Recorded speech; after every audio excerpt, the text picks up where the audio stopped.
Assalamualaikum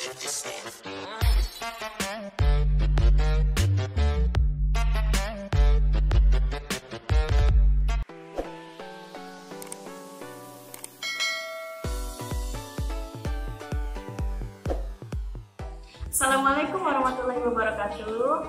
Apa kabar anak-anak ustazah semuanya? Semoga semuanya dalam keadaan sehat walafiat. Bagaimana puasanya hari ini? Masih semangat kan? Harus semangat dong ya, tentunya. Baiklah, anak-anak ustazah, udah sholat duha belum? Walaupun di rumah, kita harus tetap sholat duha. Oke anak-anak ustazah? Baiklah, hari ini ustazah akan menceritakan kisah Nabi Nuh alaihissalam.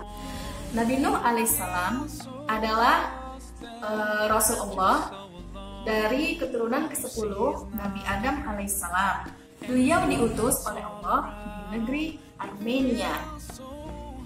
Beliau mengajarkan kaumnya untuk menyembah Allah dan melarang kaumnya untuk menyembah selain kepada Allah Subhanahu wa Ta'ala. Mulai usia Nabi Nuh 40 tahun hingga 950 tahun. Wow, banyak sekali ya usia Nabi Nuh. Beliau mengembangkan ajaran Allah Subhanahu wa Ta'ala. Akan tetapi banyak sekali dari kaumnya yang tidak ingin mengikuti ajaran yang dibawakan oleh Nabi Nuh alaihissalam. Mereka tidak memperdulikan dan mengacuhkan ajaran agama Allah Subhanahu wa Ta'ala. Mereka memperolok dan membenci Nabi Nuh alaihissalam, sehingga hanya sedikit sekali pengikut Nabi Nuh alaihissalam yang mau menerima ajaran-ajaran agama Allah Subhanahu wa Ta'ala. Untuk hal itu, Nabi Nuh alaihissalam menangis karena sedihnya atas keingkaran kaumnya. Selama ratusan tahun beliau mengajarkan agama Allah Subhanahu wa Ta'ala, hanya sedikit sekali yang mau jadi pengikutnya. Karena itulah Allah memerintahkan Nabi Nuh alaihissalam untuk membuat kapal yang sangat besar dengan maksud Allah ingin menenggelamkan kaum Nabi Nuh alaihissalam. Tak lama setelah kapalnya selesai, Nabi Nuh memerintahkan seluruh kaumnya, bahkan hewan-hewan, untuk masuk ke dalam kapalnya. Kebayangkan anak ustazah betapa besarnya kapal Nabi Nuh alaihissalam. Tak lama kemudian berhembuslah angin topan yang sangat dahsyat. Hujan turun sangat lebat dan mata air bersemburan di mana-mana. Lama-kelamaan air pun bertambah tinggi. Kemudian bumi berubah menjadi lautan yang sangat luas. Karena memang hujannya terjadi berhari-hari ya anak ustazah, air pun muncul dari segala arah. Nabi Nuh alaihissalam telah melaksanakan perintah Allah Subhanahu wa Ta'ala. Orang-orang yang naik ke dalam kapal Nabi Nuh alaihissalam, termasuk semua hewan yang masuk ke dalam kapal Nabi Nuh alaihissalam, selamat dari banjir yang sangat dahsyat itu. Di tengah kapal yang sedang berlayar, Nabi Nuh alaihissalam melihat anaknya yang hampir tenggelam. Nabi Nuh berkata, "Hai anakku, naiklah ke kapal bersama kami.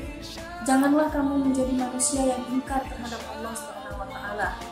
Tapi anak Nabi Nuh alaihissalam menolak seruan bapaknya dan berusaha berenang ke arah gunung. Namun air bah segera menenggelamkannya. Menyaksikan hal itu, Nabi Nuh alaihissalam sangat sedih. Begitu sedihnya Nabi Nuh menyeru kepada Allah Subhanahu wa Ta'ala, "Oh Tuhanku, anakku telah mati tenggelam, sedangkan ia adalah keluargaku. Padahal Tuhan telah berjanji akan menyelamatkan kami." Allah berfirman, "Hai Nuh, sesungguhnya orang yang durhaka itu bukanlah termasuk keluargamu." Menerima firman Tuhan tersebut, Nabi Nuh alaihissalam dengan sangat takutnya meminta ampun pada Allah karena telah berkata dengan tak tahu apa yang dilarang Allah Subhanahu wa Ta'ala.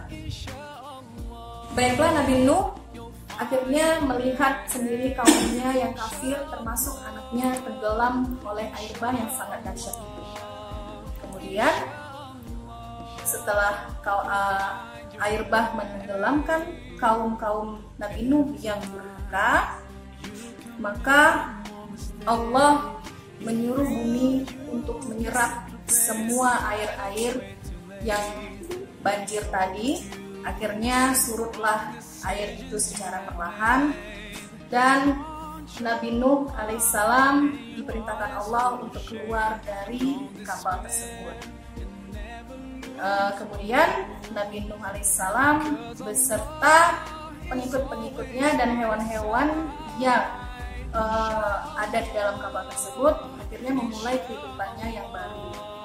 Nabi Nuh alaihissalam wafat di usia 950 tahun, dan semenjak keluar dari kapal, kaum Nabi Nuh alaihissalam kembali berkembang menjadi banyak. Baiklah anak ustazah, demikian cerita singkat Nabi Nuh alaihissalam. Apa hikmah yang bisa kita ambil dari kisah Nabi Nuh? Yaitu kita harus bisa mendakwahkan ajaran agama Allah Subhanahu wa Ta'ala, baik itu kita diolok-olok ataupun dicaci maki, tapi kita tetap harus sabar dan terus berusaha mengajarkan ajaran Allah Subhanahu wa Ta'ala. Kemudian di sini juga kita diperintahkan untuk memulai memberi pemahaman agama pada keluarga kita terlebih dahulu, seperti yang dilakukan oleh Nabi Nuh alaihissalam. Beliau terus mendakwahi anaknya, tetapi sampai akhir hayat anaknya juga tetap tidak mau beriman kepada Allah Subhanahu wa Ta'ala. Demikianlah cerita ustazah tentang kisah Nabi Nuh alaihissalam. Semoga anak ustazah dapat mengambil hikmah dari kisah Nabi Nuh alaihissalam. Akhir kata, ustazah mengucapkan Assalamualaikum warahmatullahi wabarakatuh.